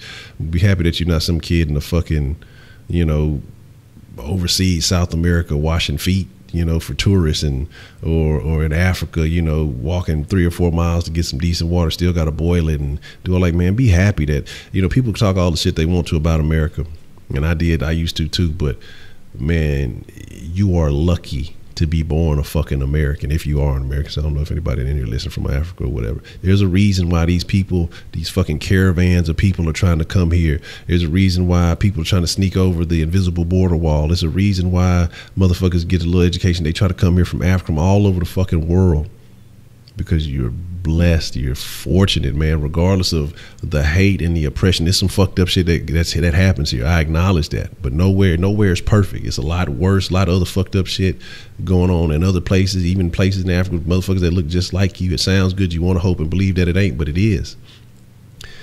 You're fortunate. The odds were in your favor, and then you got to take that advantage of being here and then run with that shit, man. And that's what I be trying to get people to understand. You know, it's just like, you gotta motherfucking me. The Game by Neil Strauss. Is that the one you're talking about, Ferocious? That was a good book. Yeah, I remember Wink was saying that. He said he came through the sauce today. Yeah, I read that one, Neil Strauss, The Game. I read that too, man. So that's what I'm saying. Like, again, it's a lot of shit. So you remember back in the hundreds, you go to school and didn't even have AC, man. See, if that's the case, man, you need to be number one in your motherfucking class. Kenneth, you ain't got no motherfucking excuse to be a goofball. If you actually went through some shit like that, you need to be 10 times more appreciative than the next man, because you experienced it. And the fact that you here now, and you've gone through things that some of these other motherfuckers ain't never experienced. That should be your leverage. That should be your motivation. You know, like, that should push your buttons, your fuel, your fire, to be better than the next man, because these people take that shit for granted. And so you need to that needs to be your motivation. You got no excuse, man. Like, none whatsoever. I'm disappointed in you. You know, I thought you just had Honduran people. I didn't know you was actually out there. So I mean, I'm very disappointed. You didn't got Americanized, you know. But my thing is, you gotta fucking He didn't want to on the text stream. I didn't watch. Yeah, he came through. Yeah, he came through on the stream today. But man, when you wake up, that's the first thing you do. You need to wake up and say, man, I'm thankful I'm alive. I woke up to see another day. And guess what? This next day means opportunity. But it's up to you to break that fucking mold, man. It's up to you to break that habit of doing the same shit you do every day. You need to start changing your thoughts. You got to think differently about the shit. You got to say, okay, you know, I spent all of yesterday, you know, doing some fuck shit. You know, I spent all of yesterday doing some bullshit. My fault. I didn't even realize that I missed a call. So if you call, you know, you want to call back. I didn't realize that. But you know, it's you, man. You have all the advantages, and I gotta tell myself the same thing too. Cause I told y'all, man, it was times shit. I was coming up in Beaumont, man. Fucking day, I don't know what they called themselves. It was time they had no fucking toilet in the house, man. Time, you know, fucking wasn't no hot water in that bitch. You know, it was shit going on. It was fuck shit. What's the motherfucking deal? Who do we have calling in to the den this evening? It's Edmund. Edmund, what's the motherfucking deal, man? What you want to drop in the den tonight? So speaking about body shaming or fat shaming, do you think who does it affect the most, males or females? And do you believe that the fast food industry is promoting the embracement of that of people becoming fat, I guess, or being proud of being who they are, which promotes their business, I guess? Yeah, absolutely. One, I think that women go through it the most, because women, one, they have this emotional connection to looking like this, that, and the third. I don't think men care as much. You know, men embrace being big and hefty, because you can still get hoes if you're a big man. You know, women, I think, you know, it's a lot of niggas. They fucking with the big girls nowadays too. But I think women, they still are envious, even if it's a big girl. Oh, you know, I'm big and beautiful and this, but they still have envy for slimmer women or curvier women. They still look at them with a certain level of malice, and regardless of what they say, you see it all the time. But about the fast food industry, absolutely, because here's the deal. You know, when these people start having and I talk about this all the time, I tell a little one about this, food is about nourishment. It's not about pleasure. But when you start associating pleasure with food, and then you get to tap at these people's pleasure sensors, a lot of this food is fabricated in a laboratory and designed to look and taste a certain way to hit certain sensory connections to make you feel this, that, and the third. Food is a drug. You know what I mean? It makes you have certain moods after you eat certain foods. So the fast food industry absolutely does. So when you start embracing, hey, it's okay to be big, just do what makes you happy. You know, we were talking about the shame wizard earlier from the Big Mouth. When there's no shame, then people do whatever the fuck they want, and there's no regrets, and they continue to go in a bad direction. And I think when you just embrace, hey, it's okay, eat our shitty fake food, and, you know, just be as big as you want, indulge, you know, and then just savor and do all this crazy shit, then they don't have any shame. They don't have any regrets for their actions. And I think, and ultimately, it's beneficial for the fast food people, because they're not going to say, well, man, I shouldn't eat that, or maybe I should have a healthier option, or maybe make a better choice. So I definitely would agree with you on that one. Or, you know, I'm not sure if you agree with that, but I do feel like the fast food and the restaurant industry does benefit off people saying, hey, you know, it's okay to be big. I think the whole body positive movement is a sham.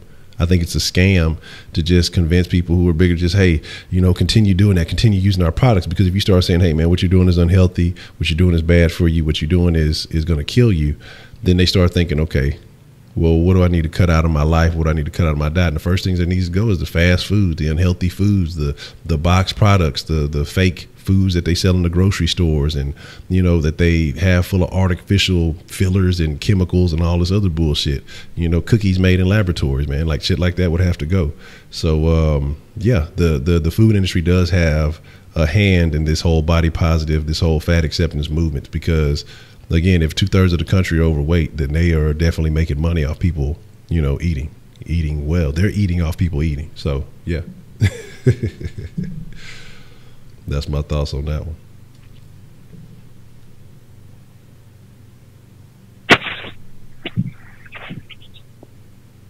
Yeah, for sure. I had another question. All right, what you got? So with people being fat, especially in America, do you think that has more to do with the socioeconomic aspect of being American, which is prevalent in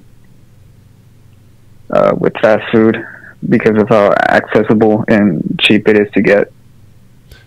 Man, I could agree with that, but I don't even know if it's all socioeconomic. I think a lot of it has to do, well, I guess you could tie socioeconomic into the levels of education, because usually if you're on the lower end of the socioeconomic scale, then you are generally on the lower end of the educational scale, intelligence scale. And, you know, I'm not saying everybody's poor is dumb. Sometimes you just get dealt a bad hand.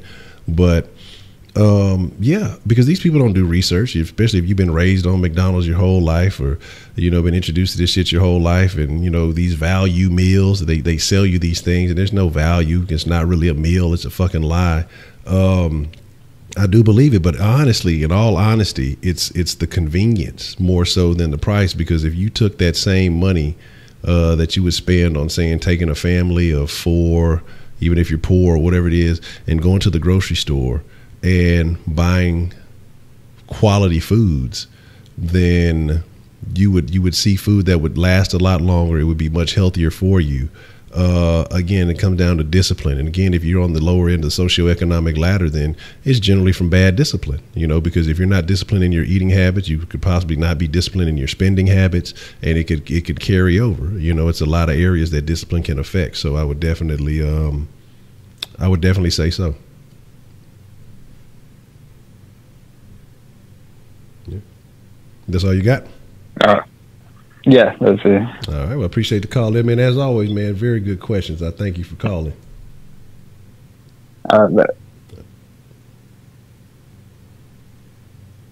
So yeah, definitely would agree.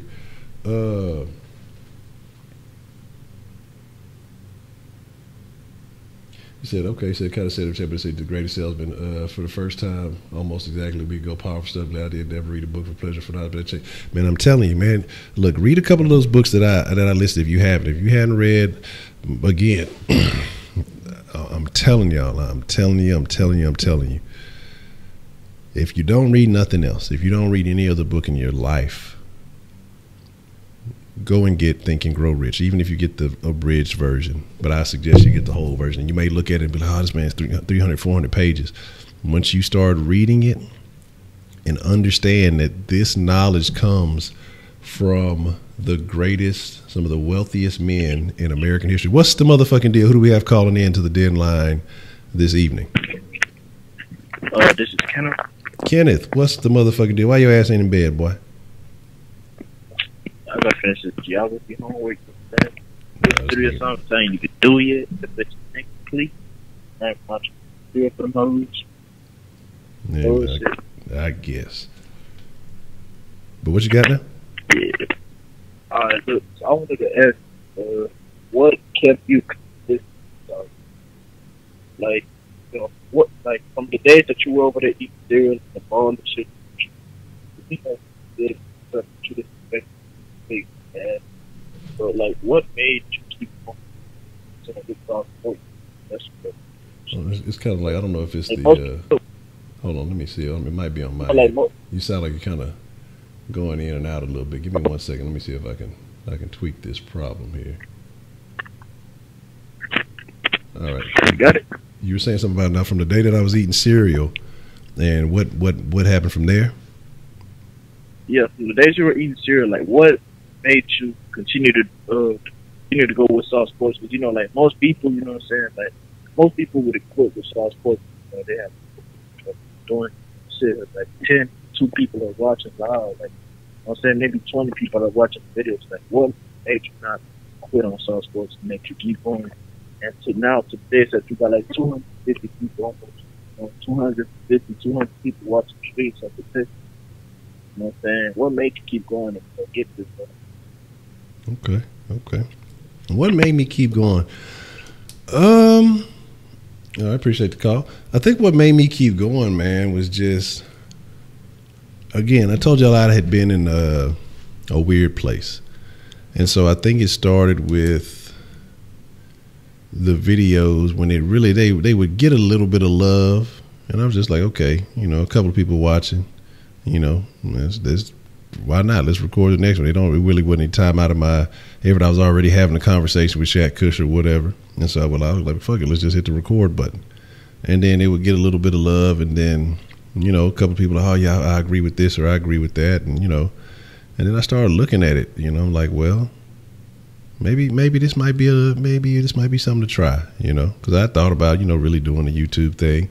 And originally, when I first was going to start out on the YouTube, it was going to be more like of a black channel, just talking about black issues and things like that. Because that was something I really, but then like what I realized, one, nobody watched none of that shit. It did get some shine because I think the one video, because of the Lil Wayne, when he was talking about he ain't fuck with Black Lives Matter, and I was like, it makes sense because the motherfucker ain't never been poor, you know, even though he's been rich since he was a kid.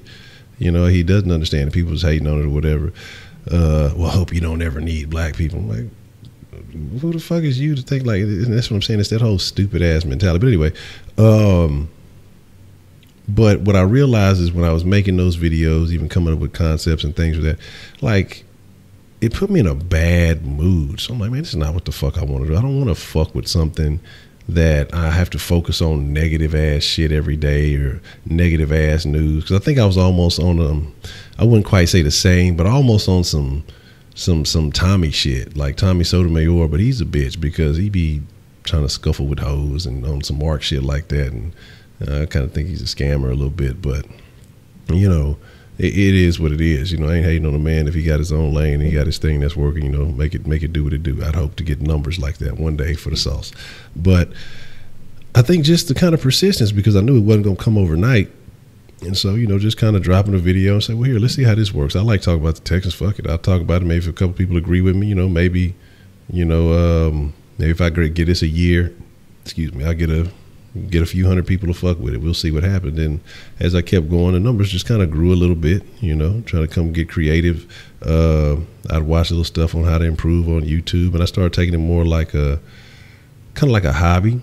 And then once I started seeing it kind of growing a little bit, so then I started trying to you know, maybe do a little bit more with it. You know, I'm fucking, this my little smoke break. I'm just smoking me a little sweet and just talk some shit, and you know, people was fucking with it. And so, and the thing, I started seeing that there was an opportunity there, and so little by little I would take it more and more seriously, and you know, and it's growing. But like I say, I got to do a little bit more.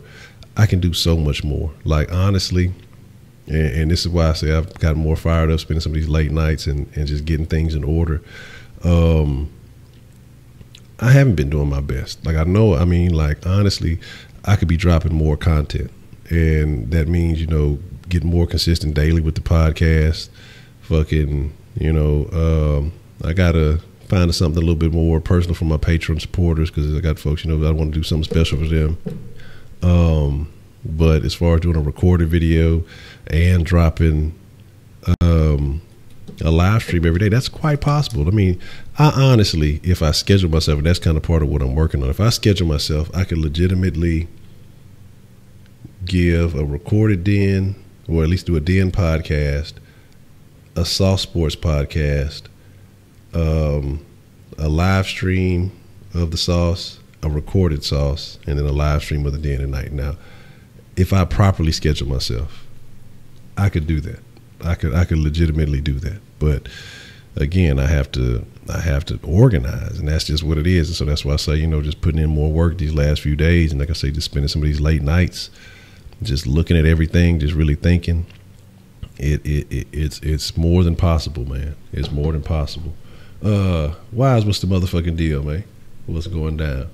But White Persuasion was talking about that book, man. Yeah, I'm telling you, if I could tell y'all no other book, man, Think and Grow Rich. Alchemist is a good book. I would honestly recommend it second, but you know, Think and Grow Rich, because it's literally a blueprint on how to change your thinking for success.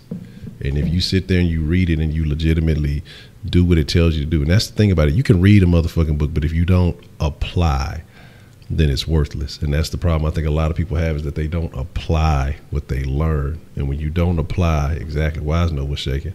Yeah, if you don't apply what you learn, then that's knowledge burn. It's a waste, man. Like, that was the thing that changed, like I say, how to win friends and influence people. Because I'm telling you, I was never, ever a friendly person, dog. Like, but I knew, actually, in that situation, like, I gotta change. You know, as I was reading some things, and it was saying, a guy was saying, you know, personal development will take you further than anything. You know, the more you work on your personal development, you know, the better your pocketbook will increase. And because that's the same thing as you know, your network is your net worth. And so once I started learning, I read How to Win Friends and Influence People. That's when I had to take my ass to McDonald's, and I would use the shit that I learned from How to Win Friends and Influence People on the customers in the drive-through, man. Like when the customers would come through that bitch, all right, I'm gonna try this technique right here. And man, I'd be getting fucking tips in the drive-through. Motherfuckers come through, request. They would call up to corporate McDonald's, like, this ain't something I wanted. They would call up to corporate McDonald's and send praise. I've been eating at McDonald's all my life, and this is the nicest, this is the best drive-through service I've ever had. And did I think I was doing all that? No.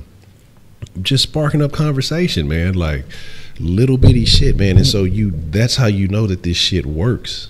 But motherfuckers nowadays act like they so afraid of books, or like man, I'm telling y'all, like, and that's why I say, as I got back to reading this book, that's why I was like, man, I want that fucking Red Dead bad, but it's not Red Dead time right now, because if I get on that bitch, I'm gonna waste a whole bunch of fucking time playing that bitch when I need to be building myself back up, because there's certain things that I've forgotten, certain things that I've stopped applying, and I need a refresher on.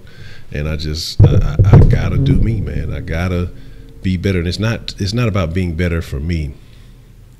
It's being better for everybody that supports everything that I do. Is being better for Sauce Nation, giving better sauce, giving better you know, Source Sports programs. It's doing better dens, you know, not just streams, but maybe doing some recorded videos, maybe a couple of times a week. I don't think I do recorded videos for the dens every day of the week, because I think that's something that's optimal for growth, is you have to do recorded things, because not everybody's gonna want to sit about somebody they don't know and watch a a fucking hour and a half, 2 hours, some shit, because a lot of people don't know how the den works. So some people may tune into this shit talking about some fat shaming, and then now by the time they get an hour and a half into this video, we talking about personal development and growth and shit like that. You know what I mean? So it's just a bunch of shit, man. And so again, and that's why I say I had to sit and I had to really, I used to do things just kind of, okay, this would be a good idea, but a couple of beginning of this month, I sat down, like I said, and I mapped shit out. Like I mapped out a social media strategy. I haven't been following it like I need to, but you know, I mapped out a social media strategy. I mapped out some other things of how I want to handle certain things. And when I do these things, those are days I see little boosts of growth. Those are days I see a little bit of enhancement in certain things. When I don't do these things, shit stays stagnant. And so it's about me, again, being on schedule, about me staying on point, and about me executing properly. Because if I don't, then shit, you know, nobody else is going to do it for me, man. And so y'all all eating shitty cereal. Let me see what y'all motherfuckers talk about. Y'all ain't got no cereal game. Honey Bunches of Oats, I do fuck with that. Reese's Puffs are good as fuck. Let's see what y'all talking about. All right, Kenneth, good, look good. Kenneth out of here, good. Let's talk about that motherfucker. No, I'm just fucking with y'all. Fruity Pebbles, dog. That shit. Fuck Fruity Pebbles. That shit turn your shit green. You know what I mean? That shit whack as fuck.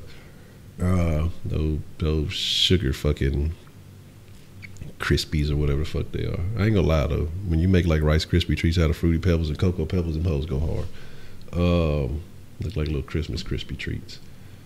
Frosted Flakes is a funny thing because it's so generic. I'm fine with this little piece of black. We're gonna talk a little shit and then we're gonna wrap it up here in a minute.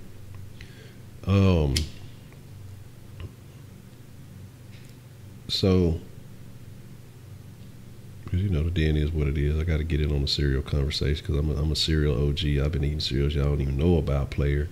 You know what I'm saying? Y'all niggas don't know about that Crispix way back in the day. Never gets soggy even in milk. Y'all don't know nothing about that shit. Y'all don't know about that OG Ninja Turtle cereal. Y'all don't even know about Rice Krispie Treat cereal. Y'all ain't real like that.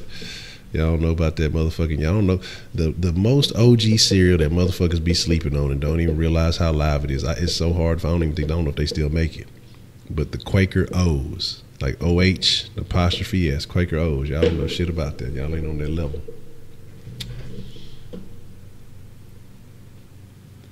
Lucky Charms is so. You get like halfway decent cereal. The little fucking other shit sucks, but the little marshmallows is cool.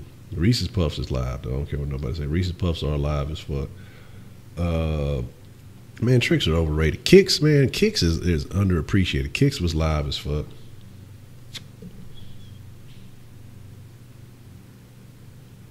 Captain Crunch with berries, they cool. They alright. Yeah, Tricks, they fucked the Tricks up. Tricks used to be fucking shaped like fruit, and then they changed it up to the to everything looking like circus, so it just looked like fucking berry Kicks now. Let's see what y'all talking about.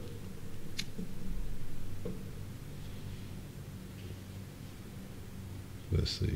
Soggy cereal better than hard shit. Hell no. Jay Bird on that dope.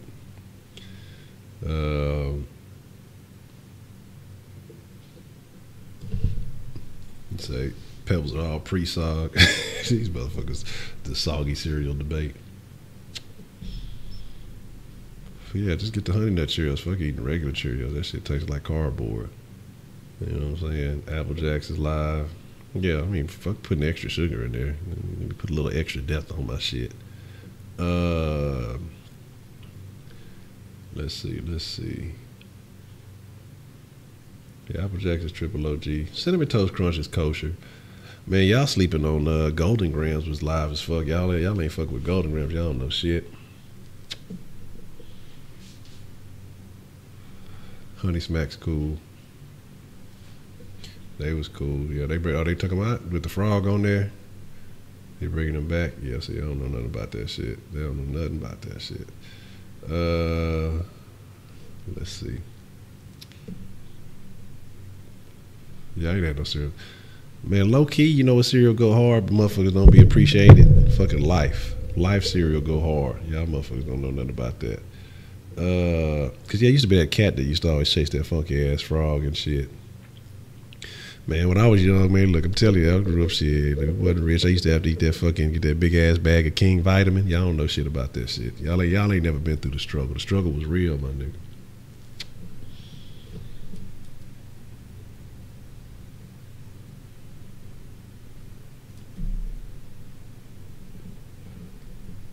Y'all don't know nothing about that shit. Yeah, the Malto meals, yeah, the fucking knockoff Malto meals. That was right by next to the King vitamin. So let's see, who can we give credit to for starting the cereal convo besides Jay Bird? We can't give Jay Bird no credit.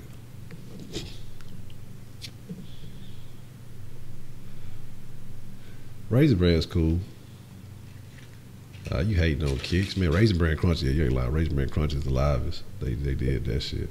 That shit's so super sugary. Like, if you ever really look at the shit on that, like, that shit is so super. That shit is.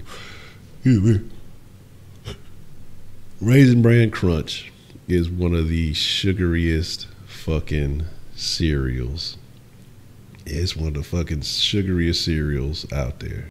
You know what I'm saying? And that shit is definitely something to look out for.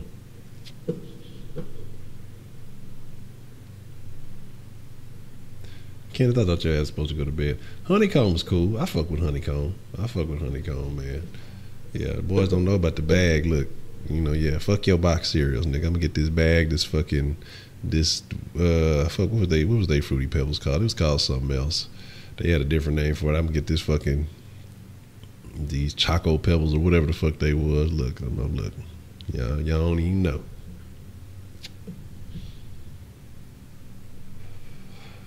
If I asked you, they'd supposed to be called Honchos. There'd be some little O's.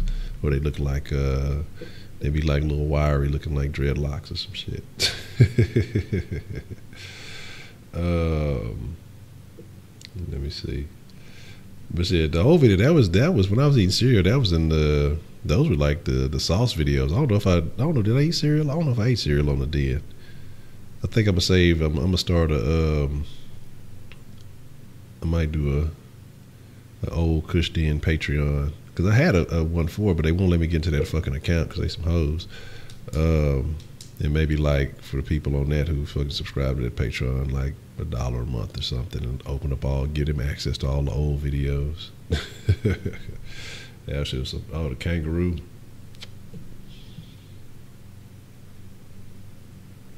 Shrimp and grits is like, what did I go?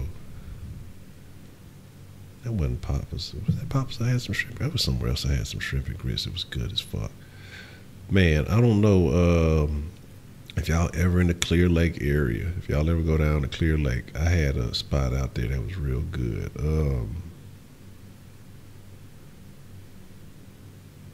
What's that bitch called? I think it was in Clear Lake. Clear Lake and Webster. One of them. It's a bunch of little good spots over in Webster. A little like, you know, a little franchise spot. I guess you would call them little mama. Abe's Seafood. If you ever get a chance, man, go to Abe's Seafood down there. Some good day. No, I have my Patreon for the Salt Sports, but I was gonna do one for the Den. And the Den, like, I can't access that bitch. Like, it won't let me access the Den Patreon. Like, I'm trying to fucking log in. I got the same email and shit, but they won't send me. Like, I got the account, I got the password, but because I use that on a private email server or whatever, because like I said, I mean, Gmail is cool, but I hate all the ads and shit, and they force you when you got YouTube to use Gmail. But I just pay for like it's like $10 a year, and you can get like a private one where you can pay like $24 a year and get like more one that'll get you like 10 accounts or whatever. And so like I have it tied to my actual domain names, and you know, that way you don't get all that bullshit, man. And fucking you ain't got Google reading through all your shit. Cause I mean, you can't tell me Google ain't reading your shit when you open an email and then the ads at the top of Gmail are based on the shit that's in your motherfucking email. So that shit there is craziness. So like I say, I've been trying to send it to my shit because it was at because I had a Christian account on that. Matter of fact, let me check my Jigger Jagger. But I don't think they ever sent the fucking email for me to access that bitch. Check my Outlook.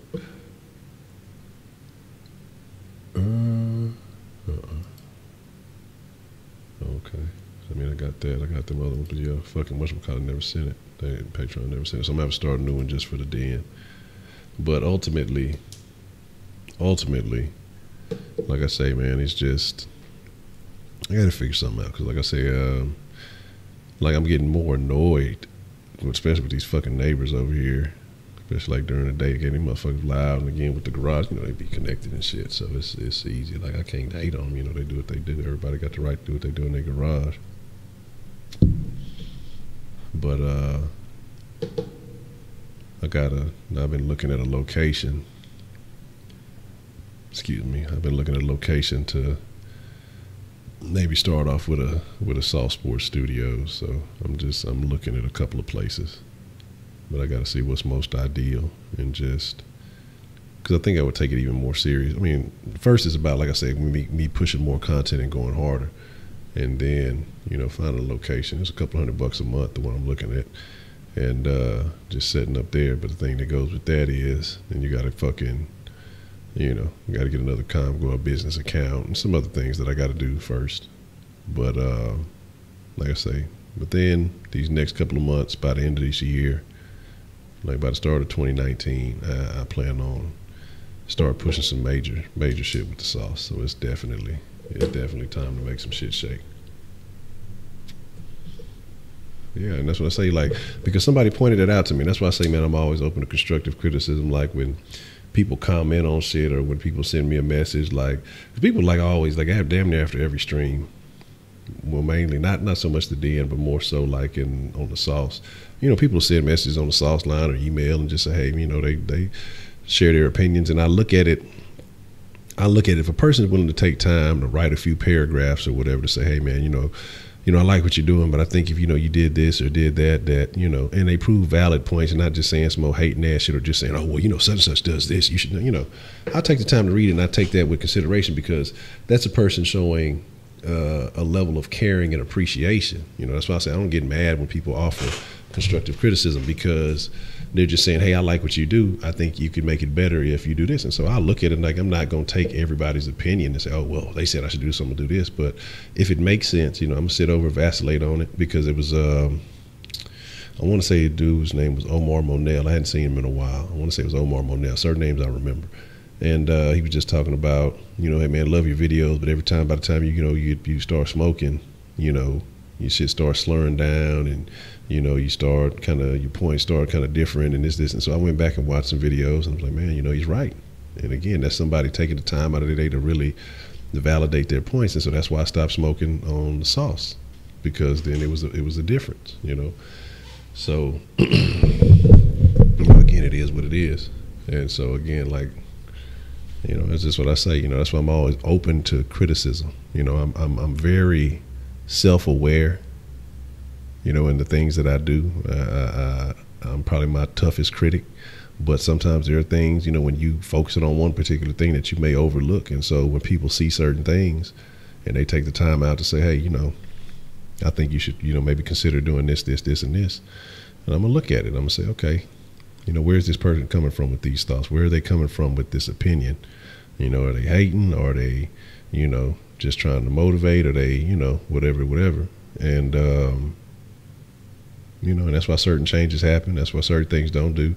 Because you get motherfuckers hating, you know, because like sometimes it's people, they don't like certain shit, and it's just certain things I'm not going to change. Like, okay, certain shit that I like, and it's going to be a certain way, and it's going to stay that way, you know, unless I find a valid reason for something to change. But again, like I said, I don't take every opinion, but if I think it's a reasonable reason to entertain that thought, then you definitely, you gotta, you just give you the kush deal. All right, I'll let you know when I'll set it up. I'll set it up probably this evening after the stream, or maybe tomorrow early in the morning, and it'll be the den, and then I'll open it up to where you have access to all the old videos.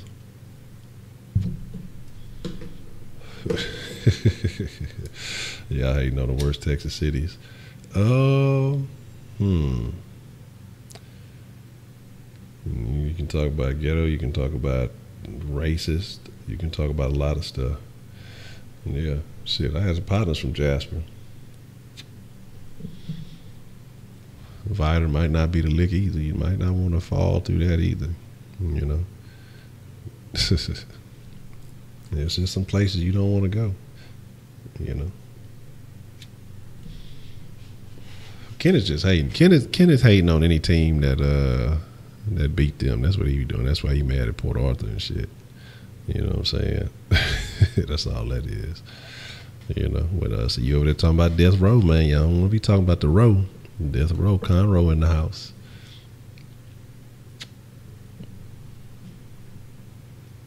Yeah, I'm telling you, look, Kenneth talking all that shit, but he ain't gonna trust me. Kenneth, they finna go to Port Arthur with that shit. Gonna be hit his ass somewhere. Them Vietnamese gonna be to put him on a boat somewhere. You know what I'm saying? That shit be funny. My dad stay out in Port Arthur, and Dad is an odd character. Like I say, from the times I have fucked with him, he's an odd dude, man. And one thing I can say, I've never heard probably maybe 10 minutes, not even that, maybe 1 minute of the den is probably more profanity to me using than I've ever heard my pops ever used. The worst I've heard him ever say is maybe hell and niggas. That's about it. Never used profanity. Real intelligent dude. Just not, I wouldn't call him he's not a street nigga, but he is a street nigga. You know what I mean? He's a different kind of street nigga. And I think when I was kind of doing my tomfoolery, I won't say emulated, but I operated in a similar manner, you know, because he was in the stocks and, you know, all kind of other shit, but, you know, he was off of them streets too, you know what I mean? And so that shit there is wild.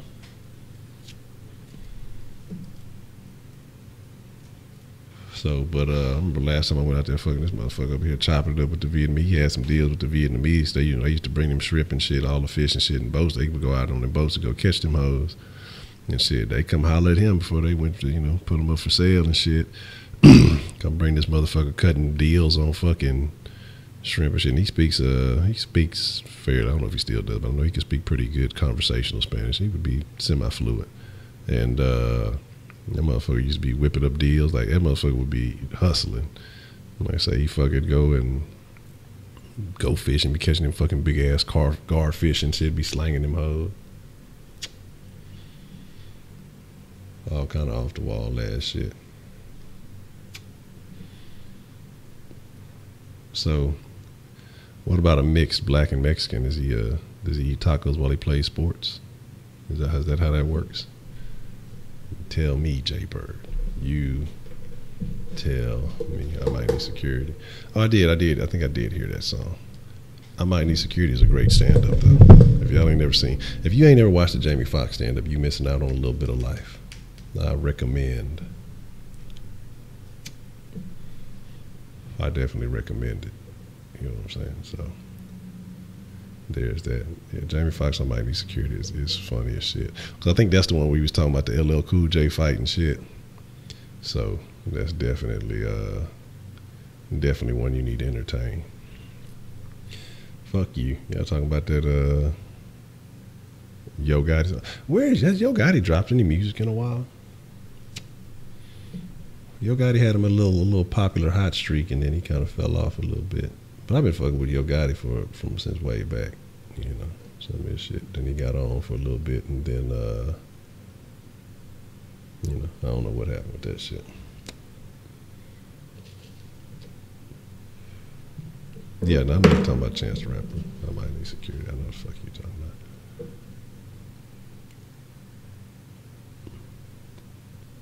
I'm just fucking with y'all. I'm trying to change the narrative of the story. So, mi amigos, my friends, I appreciate y'all.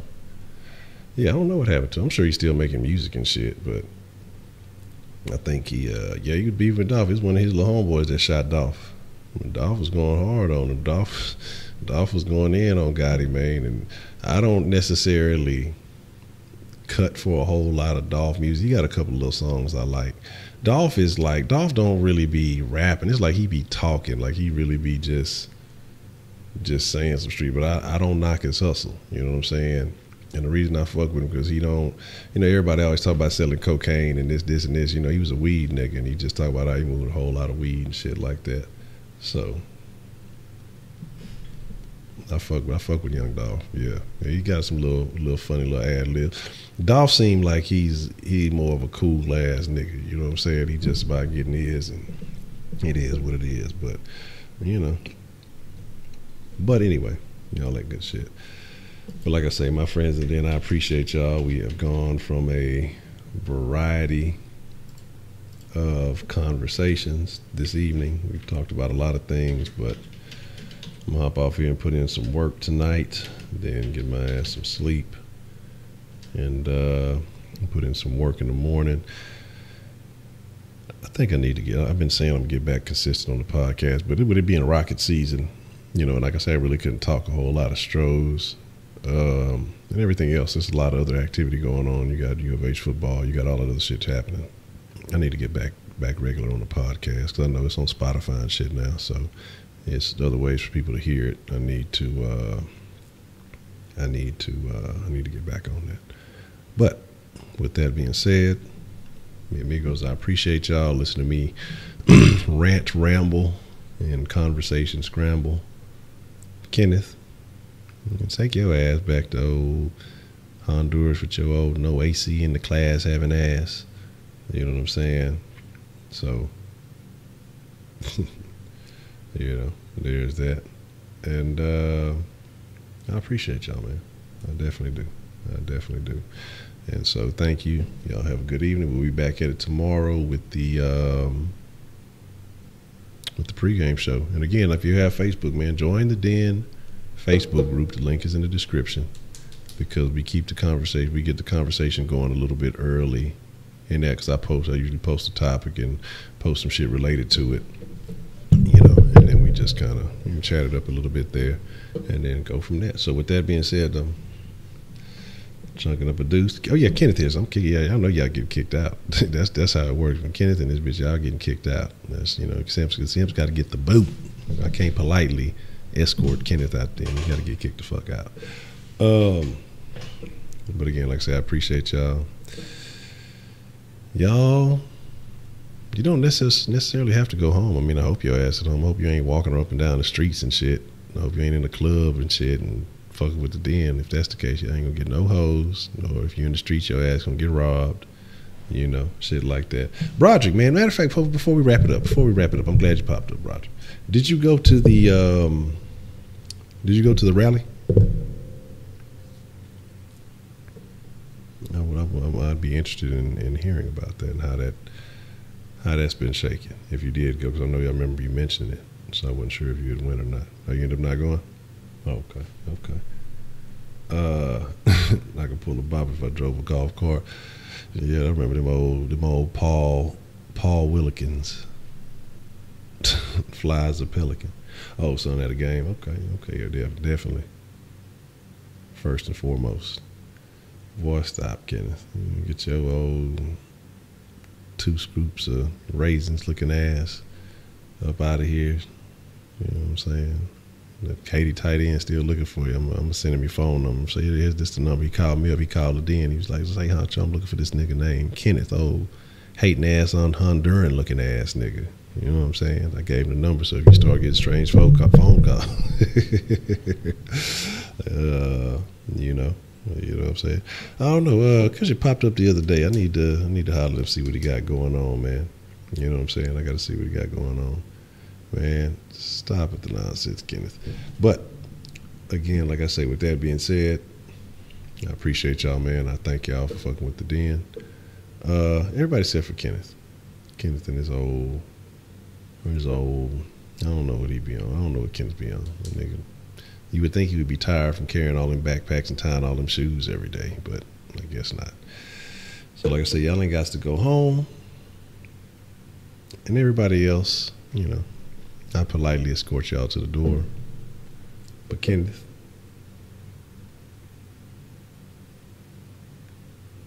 fuck you. Get the fuck out.